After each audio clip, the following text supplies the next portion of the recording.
Hi everybody, welcome to Your Move. I'm Andy Stanley. Here's something I bet you already know. Things don't always work out the way we hope they will. Sometimes because of decisions we make, sometimes because of decisions made by other people. So what do you do? What do you do when it dawns on you that your dreams can't come true? Stick around and we'll talk about it right here on Your Move.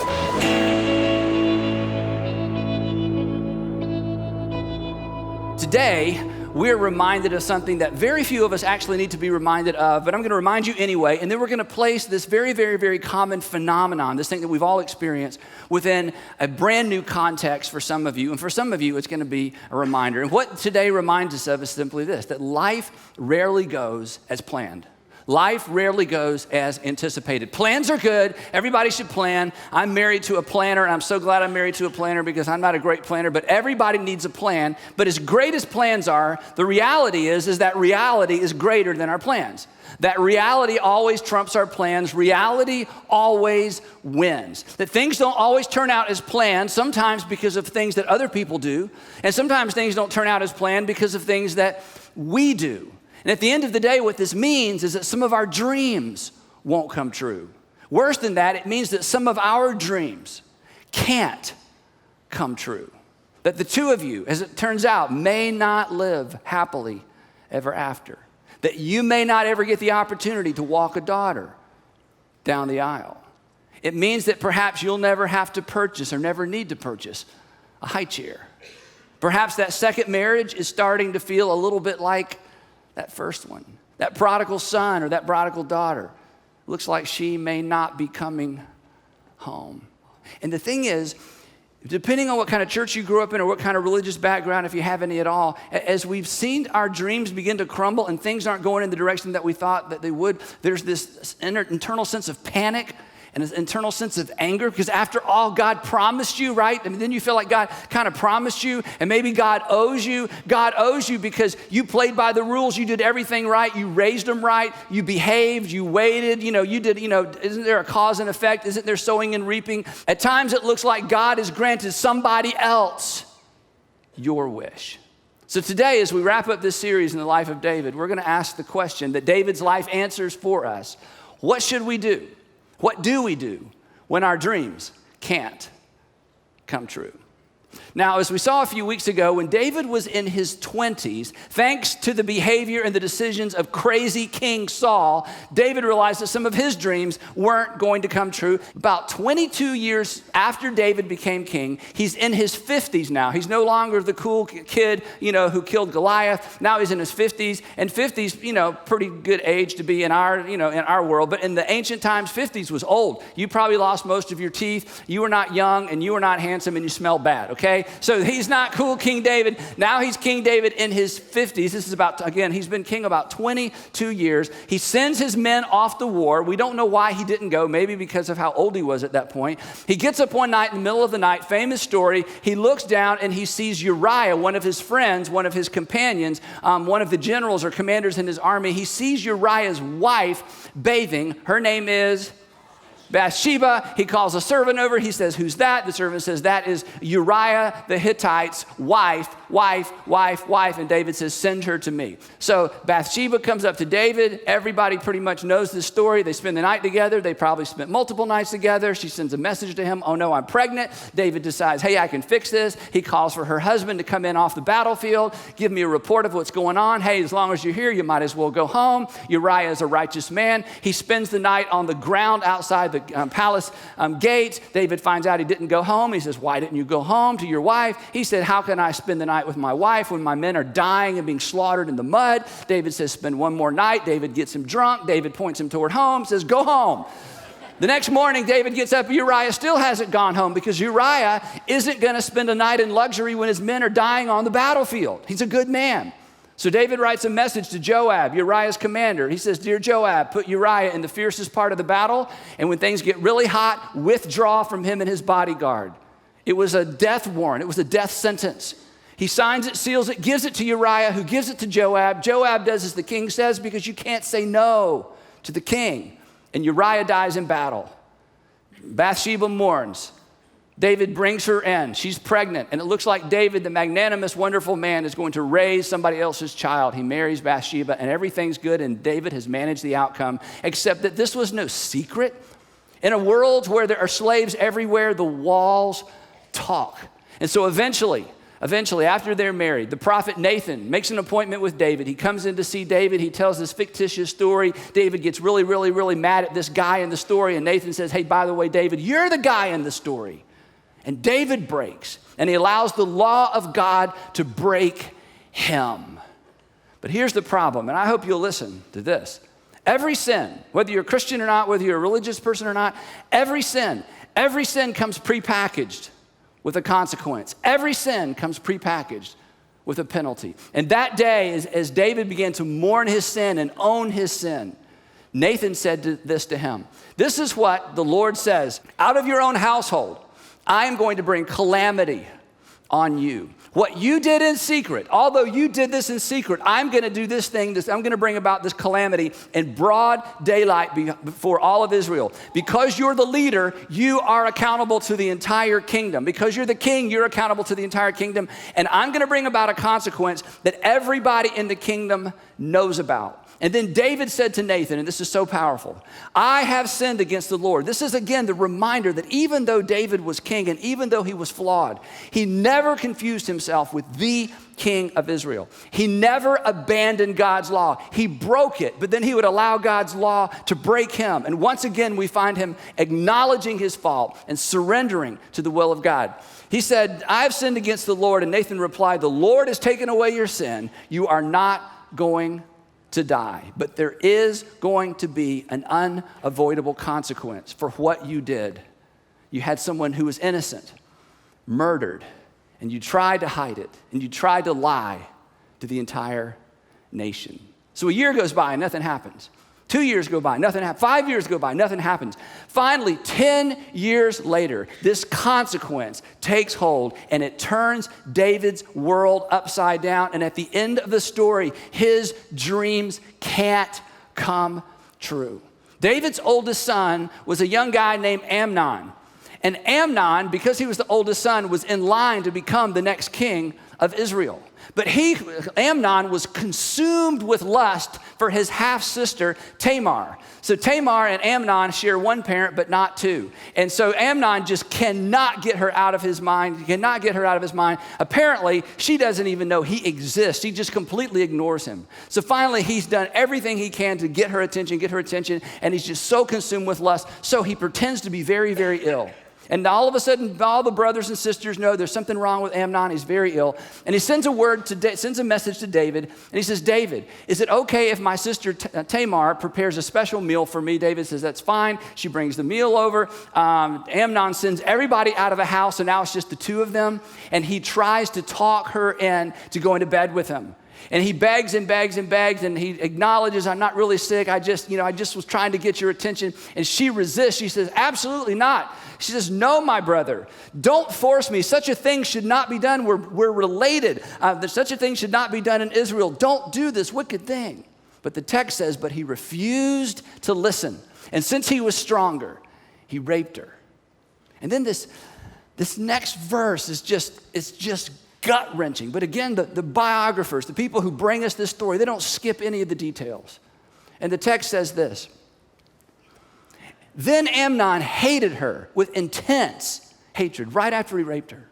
In fact, he hated her more than he had loved her. And Amnon said to her, get up and get out. Well, she's devastated. She knows that her life is ruined forever. She in this culture will never marry. And there are no secrets in the palace. In fact, there are no secrets to the degree that David finds out. And when King David finds out what his oldest son did to one of his daughters, he's furious. But do you know what he did? Nothing. He did nothing.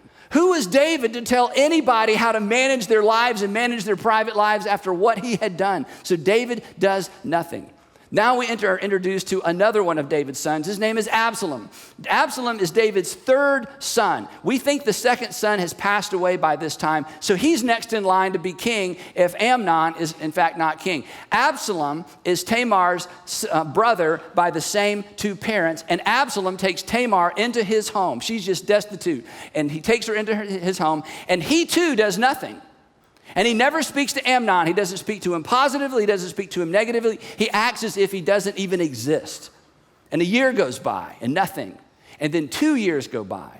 And Absalom is so shrewd. And when he thinks that everybody has forgotten what happens, he throws a big feast at his home. He invites the entire family. He even invites David. And David says, I can't come. If I come, it'll be such a burden to your home. And Absalom says, well, what if I invite all my brothers? And David says, knock yourself out. Y'all have a good time. So Absalom has this big feast, gets everybody good and drunk. And when Amnon is really, really drunk and all the brothers and families are gathered around these tables, he sends his men into the dining hall and they slaughter Amnon in front of all the brothers.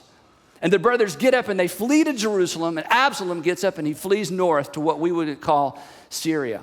Now, when King David finds out that his oldest son has been murdered by what we find out later, his favorite son, King David does nothing. And life just goes on.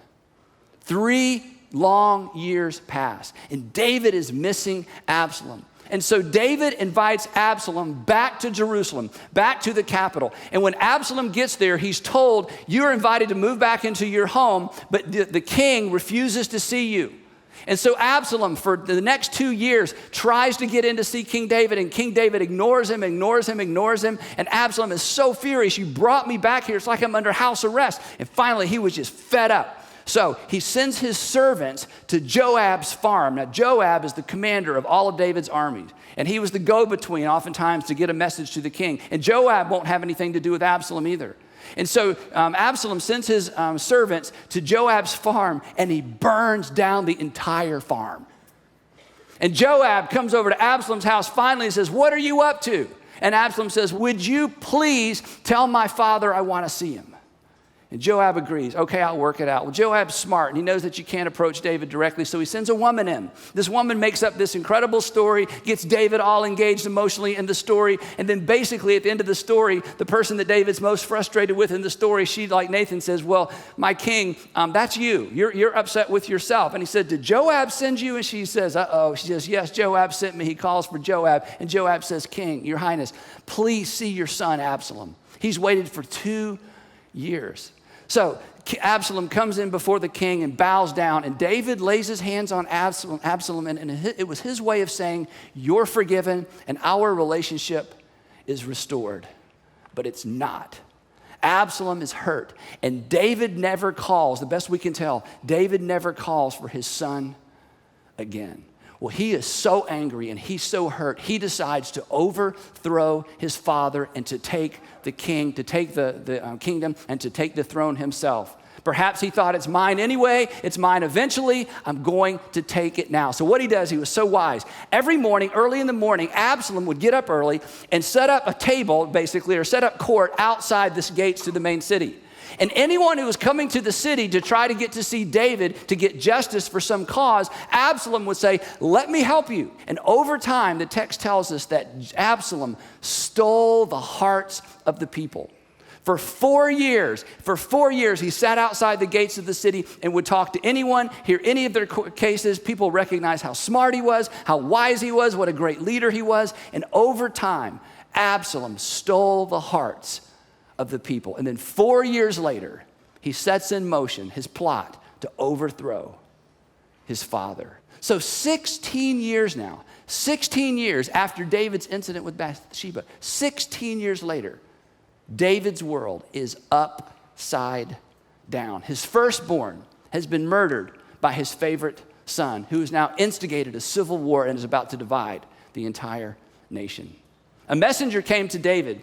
The hearts of the people of Israel are with Absalom. And when David heard this, apparently he wasn't completely surprised. No doubt he had heard rumors of this for the past couple of years. The text says, then David said, to all of his officials, everyone who is with him in Jerusalem, come, we must flee the city or none of us will escape from Absalom. We must leave here immediately or he will move quickly to overtake us and bring ruin on us, and he will put this entire city to the sword. David knew, if I stay here and try to defend this city, if Absalom takes the city, he will assume everyone in the city sided with me. He will put everyone in this city to the sword. So David abandons the throne to save the city. And once again, remember?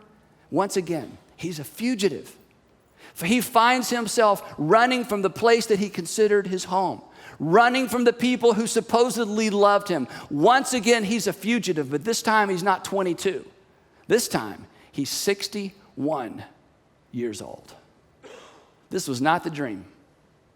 This was not supposed to happen. This was not the way he was supposed to spend this season of his life. This was not what he expected.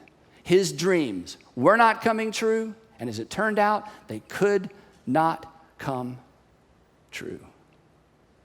And there we are.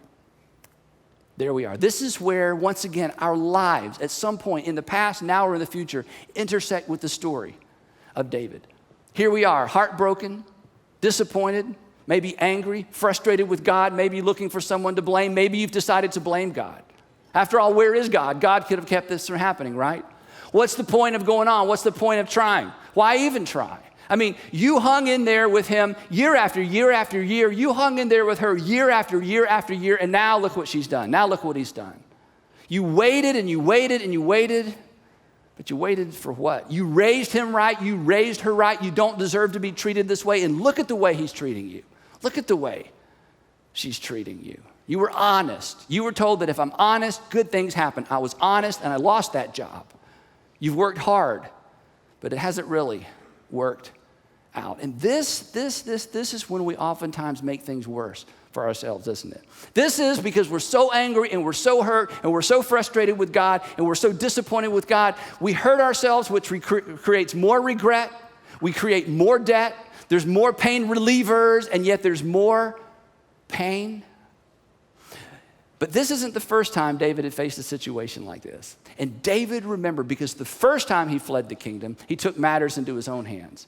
But he'd learned something along the way, and this is the lesson from the life of David today. And this is the lesson from this season of the life of David that we all need to take to heart. So here's what happened. The whole caravan of all of his family, anybody who's a supporter of David, they are now filing out of the city, trying to get out of Jerusalem before Absalom and his men and his followers get there. The whole countryside wept aloud as all the people passed by. The king also crossed the Kidron Valley, and all the people moved on toward the wilderness. So David isn't even sure where they're going at this point. We don't know. He just knows this: we've got to get out of the city, and anybody who supports me needs to get out of the city. Zadok, who was the high priest, Zadok was there too, leaving the city with David. And all of the Levites, this is the tribe that takes care of all the sacrificial system, were with him. And they were carrying the Ark of the Covenant of God. Now, this is really, really important. And when you read these stories quickly, you miss the significance of this. The Ark of the Covenant of God represented the presence of God for ancient Israel. You could not be closer to God, as far as ancient Israel was concerned, as you were when you were in the presence of the Ark of the Covenant. If you took the Ark of the Covenant with you into battle, you were sure to win. It represented the presence of God. So when David saw them bringing the Ark of the Covenant, the people who were in the city, it looked as if the presence of God was leaving the city and going with David. But the implications of that were a bit overwhelming for David. In fact, David decided this feels manipulative. And listen to what he said. He said, then the king said to Zadok, take the ark of God back to the city. Now, the people who were around David and heard him make this command or make this decision, I guarantee you they moaned. Because one of the things that gave them courage and confidence was they were following the king and they were following the presence of God. And for David to command them to take the presence of God, the blessing of God, the Ark of the Covenant, back into the city, it was almost as if David was saying, Absalom is in the right and we are in the wrong. But listen to David's explanation as to why he told Zadok to take the Ark of the Covenant back to the city. This is so powerful. He said this: If I find favor in the Lord's eyes, he will bring me back and let me see it, the ark, and his dwelling place, the ark, again. If God chooses to bring me back, God chooses to bring me back, but I am not taking matters into my own hands. But if he says, David said to Zadok, but if God says, I'm not pleased with you, David says, then I am ready. And then here's the punctuation. Let him, talking about God, let him do to me whatever seems good to him. Not my will, thy will. Every time I do my will, I mess things up. Every time I have my way, I get in the way. Not my will, thy will. This is the lesson. This is so powerful. David lost his world. He did not lose his confidence in God. David's entire world is upside down. He does not lose his faith in God. He doesn't reject the law. He doesn't consider himself above the law.